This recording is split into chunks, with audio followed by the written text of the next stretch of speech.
सर्वांना क्रांतिकारी जय भीम. नगर जिल्ह्यामध्ये तालुका पाथर्डी गावाचं नाव आहे औरंगपूर. या गावामध्ये एक आदिवासी समाजाची महिला राहती. तिचं नाव आहे मंगल मस्के व तिचा मुलगा आहे प्रसाद मस्के. प्रसाद मस्के हा पुण्यामध्ये वकिलाचं शिक्षण घेतोय. त्या गावामध्ये या आदिवासी समाजाच्या महिलाची 3 एकर जमीन आहे. जमिनीकडे जाण्यासाठी जो रस्ता होता पूर्वीपासून, पण तिथल्या आजूबाजूच्या शेतकऱ्या लोकांनी, जे मराठा समाजाचे लोक आहे, जे आता भारतीय जनता पार्टीमध्ये कार्यरत आहे, कार्यकर्ते आहे, त्यांनी त्या महिलेच्या रस्त्यामध्ये जाण्याचा जो रस्ता होता शेतामध्ये, तो रस्ता त्यांनी बुजून टाकला. त्या महिलेचं फक्त उदरपोषण करण्यासाठी ती एकमेव शेती होती. ती वारंवार पोलीस स्टेशनमध्ये धाव घेतली व पोलीस प्रशासनाने तिची काही दखल घेतली नाही. मुलगा हा वकिलाचा अभ्यास करत होता. मुलांनी सांगितलं, आई आपण कलेक्टर ऑफिसच्या समोर आंदोलन करू. आंदोलन करत असताना कलेक्टर साहेब स्वतः त्या जमिनीजवळ आले. त्यांनी बघितलं आणि त्यांनी तलाठी आणि तहसीलदारला आदेश दिले की ह्या बाईच्या जमिनीमध्ये जाणारा जो रस्ता आहे तो तात्काळ तो रस्ता मोकळा करून देण्यात यावा. त्यानंतर तिथल्या गावगुंडांनी, जे भारतीय जनता पार्टीचे कार्यकर्ते आहे, त्यांनी मनात विचार केला की ही बाई कलेक्टर साहेबाकडे कशी गेली आणि ती उपोषणाला कशी बसली. तर तिला बेदम मारहाण करण्यात आली. त्याला मारलं, तिचं घर जाळून टाकलं. त्याच्यानंतर तिचा मुलगा जो पुण्यामध्ये होता त्याला माहीत पडलं माझ्या आईवर हल्ला केला, तो पुण्याहून येत होता, त्याच्यावर पण हल्ला केला, त्यालाही बेदम मारहाण केली. त्याच्यानंतर ती पाथर्डीमध्ये वंचित बहुजन आघाडीचे कार्यालय आहे, त्या कार्यालयामध्ये गेली आणि तिने तिची व्यथा सांगितली की मला न्याय कोणी देणार नाही, मला न्याय देईन तर आदरणीय बाळासाहेब आंबेडकर देतील.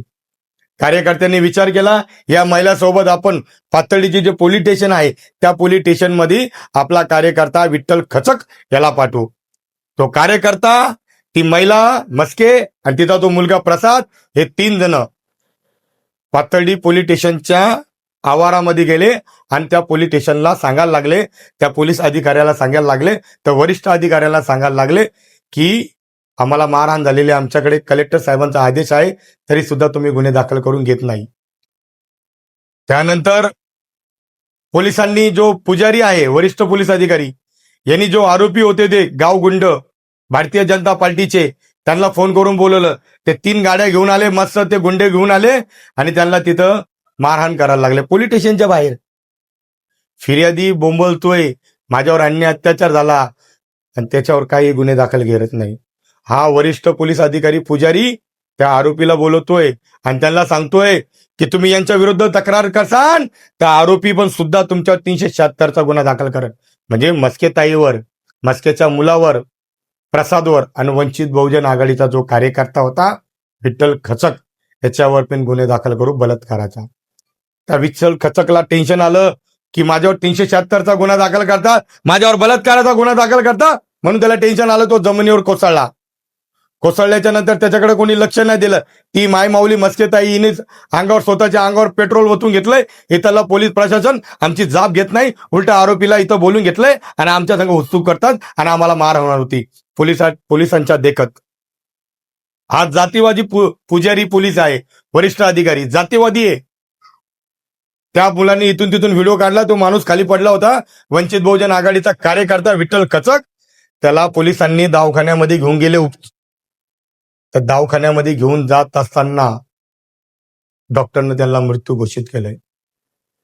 किती दयनीय अवस्था आहे समाजाची. ज्या समाजासाठी, आपल्या न्याय हक्कासाठी पोलीस स्टेशनला धाव घेता आणि पोलीस प्रशासन त्याच्यावर काही कारवाई करत नाही, उलटा आरोपीला पाठीशी घालतंय. पैसे देतो ना आरोपी, बंडल. भारतीय जनता पार्टीचे पदाधिकारी आहे, बंडल भरपूर आहे. आदिवासी समाजाची महिला आहे, तिच्याकडे पैसे नाहीये. वंचित बहुजन आघाडीचा कार्यकर्ता आहे, त्याच्याकडे पैसे नाहीये. त्यांच्याकडून काय भेटणार? आरोपीकडून बंडल भेटन.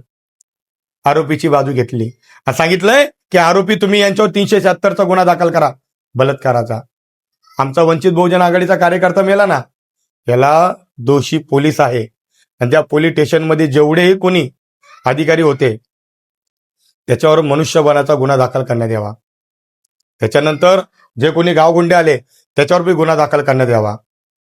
त्या ठिकाणी वंचित बहुजन आघाडीचे कार्यकर्ते यांनी ती डेड बॉडी ताब्यात घेतली.